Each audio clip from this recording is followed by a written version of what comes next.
Hello students, good morning, very good morning to everyone. I am Abhay Srivastava from Edulex Rank Up classes. Students, today I am going to start a very interesting subject that is called economics. So, first of all, we should know about the meaning of economics. Students, in class 8th class आपने social science पढ़ा होगा और social science में generally students क्या पढ़ते हैं? History, geography up to class 8th या छोटे बहुत सिविक्स. जब हम 9th में आते हैं तो सोशल साइंस का कंसेप्ट ब्रॉड हो जाता है, थोड़ा विस्तार रूप से हम पढ़ते हैं और उसमें एक नया सब्जेक्ट इंट्रोड्यूस होता है. This is called economics. तो सबसे पहले 9th क्लास में आपके लिए यह जानना जरूरी है कि व्हाट इज इकोनॉमिक्स. इकोनॉमिक्स क्या है? What is economics?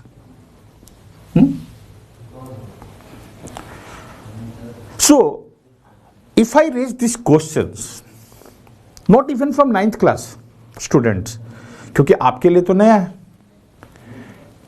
लेकिन 10th क्लास या 11th क्लास या 12th क्लास बच्चों से भी मैं ये क्वेश्चन पूछता हूं कि भाई इकोनॉमिक्स होता क्या है? क्या है economics? So very vague answers I'm getting.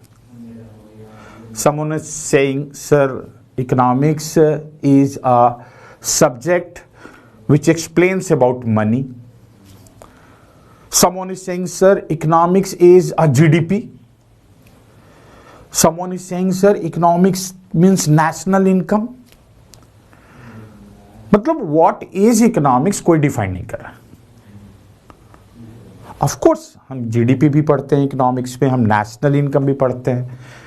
Economics related with money, ये भी ट्रू है, गलत तो नहीं है. लेकिन बेसिकली ये है क्या? लैंग्वेज है, मैथमेटिक्स है, क्या है ये?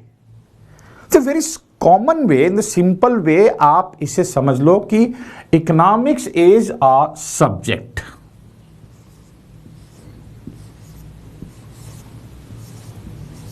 Is a subject.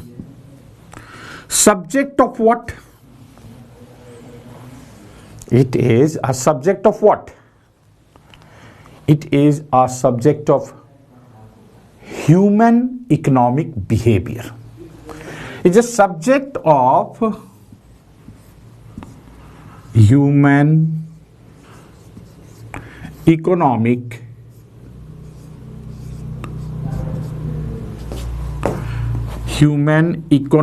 behavior.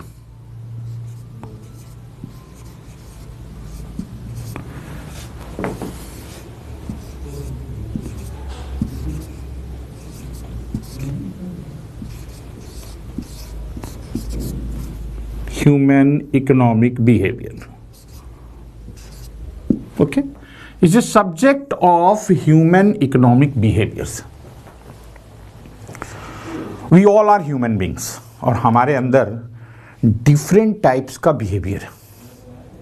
हमारे अंदर social behavior भी है, हमारे अंदर political behavior भी है, हमारे अंदर economic behavior भी है. देन आपके लिए जानना जरूरी है कि कौन सा behaviour economic behaviour. Economic behaviours are those behaviours which are related with money. So अगर इकोनॉमिक बिहेवियर की हम बात करें बेटा, तो economic behaviour is directly related with money. Okay, so you can say economic behavior refers to the behavior which is directly related with money, or you can say it is the behavior of generation of income, expenditure of income, or investment of income. यानी human beings का वह behaviour जो पैसे से जुड़ा होता है उसको हम इकोनॉमिक बिहेवियर बोलते हैं। सो स्टूडेंट्स, जैसे हम ह्यूमन बीइंग्स के सोशल बिहेवियर्स को सोशियोलॉजी में पढ़ते हैं, पॉलिटिकल बिहेवियर्स को हम पॉलिटिकल साइंस में पढ़ते हैं, उसी तरह इकोनॉमिक बिहेवियर को हम इकोनॉमिक्स में पढ़ते हैं। So for a very common definition, may be that definition not given in your book, but for your common person economics is a subject. सीधी सी बात, क्या है ये? सब्जेक्ट। एक सब्जेक्ट है, जैसे मैथ सब्जेक्ट होता है, बायोलॉजी सब्जेक्ट होता है, फिजिक्स सब्जेक्ट होता है, इकोनॉमिक्स भी एक सब्जेक्ट। सब्जेक्ट किस चीज का है? इकोनॉमिक बिहेवियर का, इकोनॉमिक मैटर्स का।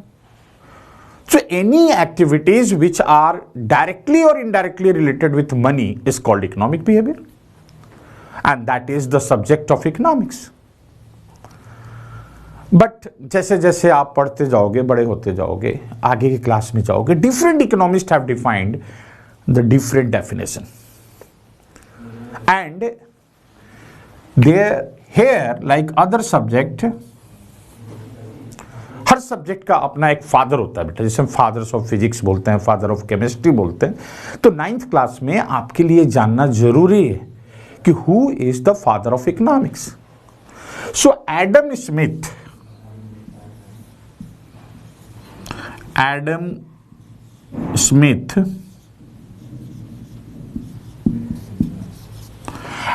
Smith is known as father of economics. This Adam Smith is known as father of economics. और उन्होंने क्या डिफाइन किया? उन्होंने बताया कि economics is, according to him, if you see, economics is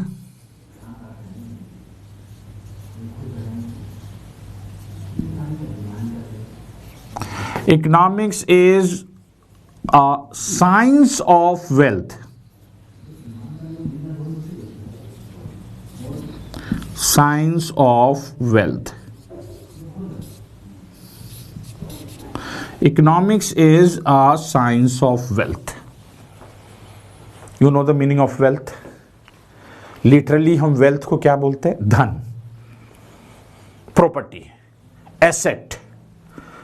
तो इकोनॉमिक्स धन का विज्ञान है, यानी इकोनॉमिक्स वह सब्जेक्ट है जो हमें बताता है कि धन को कैसे कमाया जाए। ये हमें बताता है कि पैसे को कैसे कमाया जाए, पैसे को कैसे खर्च किया जाए और पैसे को कैसे इन्वेस्ट किया जाए।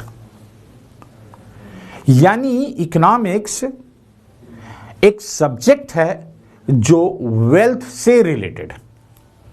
सो we all are doing different types of activities for what? For earning money. आपने देखा होगा आपके घर में आपके पेरेंट्स क्यों काम करते? पैसे चाहिए उन्हें। सारे के सारे पेरेंट्स क्यों काम करते? उनको पैसे चाहिए, और उस पैसे से आप क्या करते हो? खर्च करते हो। आपके घर वाले भी खर्च करते हैं, और जो पैसा बच जाता है, आपकी इनकम का जो पार्ट बच जाता है, उसे आप क्या करते हो? सेव करते हो। उस पैसे को हम सेव करते हैं, और हमारी और आपकी सेविंग को बैंक्स क्या करता है? किसी इंडस्ट्रियलिस्ट को देता है, और वो इंडस्ट्रियलिस्ट उससे फैक्ट्री लगाता है, जिसे हम इन्वेस्टमेंट बोलते हैं। सो स्टूडेंट्स, अगर ध्यान से देखा जाए तो इकोनॉमिक्स के 3 main activities, there are 3 main activities. So the first activities of economics is called A, production.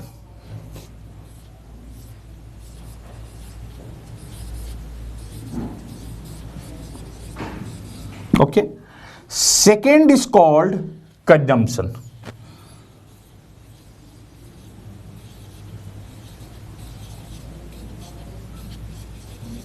And third is called investment.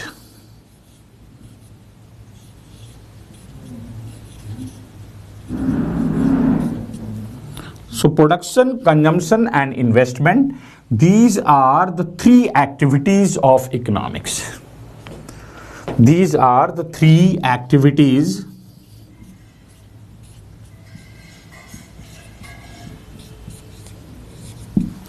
Activities of economics.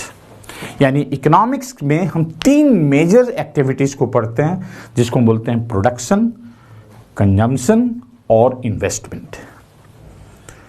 So everyone is producing, everyone means what? Those who are willing to work. So आपने देखा होगा कि हम अपनी जिंदगी को जीने के लिए पैसे को अर्न करते हैं, हम कुछ ऐसा काम करते हैं जिससे हमारे पास पैसा आए। उस पैसे का कुछ पार्ट हम क्या करते हैं? कंज्यूम करते हैं, खर्च करते हैं, और फिर जो पैसा बच जाता है उसको हम सेव करते हैं। That is called investment. जिससे मैं आपको एक छोटा सा एग्जांपल दे रहा हूं। I am a school teacher, whole month I am working, सुबह जाता हूं, दोपहर तक स्कूल में काम करता हूं। So in the end of the month school is paying me 50,000 rupees. Imaginary example, just आपसे समझने के लिए कि मान लो कि मैं 1 महीने लगातार स्कूल जाता हूं, काम करता हूं रेगुलरली, जो स्कूल्स का टर्म्स कंडीशन है, काम करने के बाद मुझे स्कूल्स ने 50,000 रुपीज पे किया। स्कूल में मैंने बच्चों को पढ़ाया, नोट्स दिया, बहुत सारे काम किए। तो स्कूल ने एंड ऑफ द मंथ मुझे क्या दिया? 50,000 रुपये। अब this 50,000 rupees is my economic activities. यानी मैंने अपनी एक्टिविटीज के थ्रू 50,000 रुपीज जनरेट किया। मैंने अपनी एक्टिविटीज के थ्रू 50,000 रुपये जनरेट किया। तो मेरी इनकम कितनी हो गई बेटा? प्रोडक्शन कितनी हो गई मेरी इनकम हो गई 50,000। मेरी इनकम इज रुपीज 50,000। अब मैं इस 50,000 रुपये का क्या करूंगा? उस 50,000 रुपये से मैं क्या करूंगा? I will buy goods and services which are very needful for my families. कुछ पैसे मैं राशन पे खर्च करूंगा, कुछ पैसे मैं मेडिकल पे खर्च करूंगा, कुछ पैसों से मैं कपड़े परचेज करूंगा, कुछ पैसों से मैं गाड़ी का पेट्रोल लूंगा, कुछ पैसे मैं अपने बच्चों के एजुकेशन फीस पे करूंगा, जो आमतौर पे सारी फैमिली करती है। जितनी भी फैमिली है सब ये काम करती है। तो मान लो कि हमने पैसे को जो खर्च किया, सो कंजम्पशन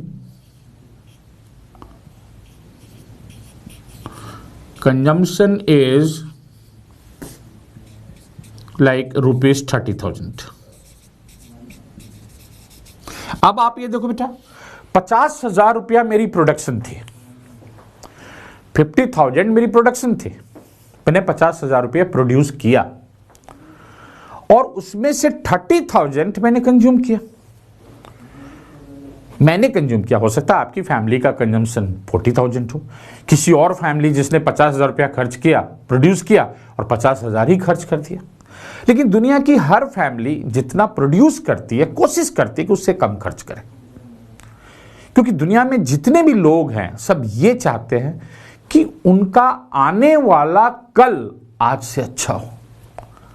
आप भी सोचते होगे, आप भी चाहते होगे, आपके पेरेंट्स भी यही चाहते हैं, मैं भी यही चाहता हूं कि मेरा आने वाला कल, मेरा फ्यूचर आज से अच्छा हो। तो इसके लिए मुझे अभी के कंजम्पशन को कट करना पड़ेगा, इसके लिए मुझे अभी अपने कंजम्पशन को रिड्यूस करना पड़ेगा।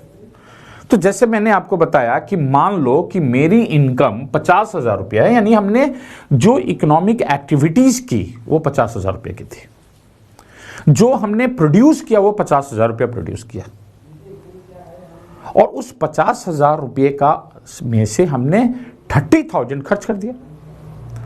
तो मेरे पास कितना बचा? 20,000। So saving of my family,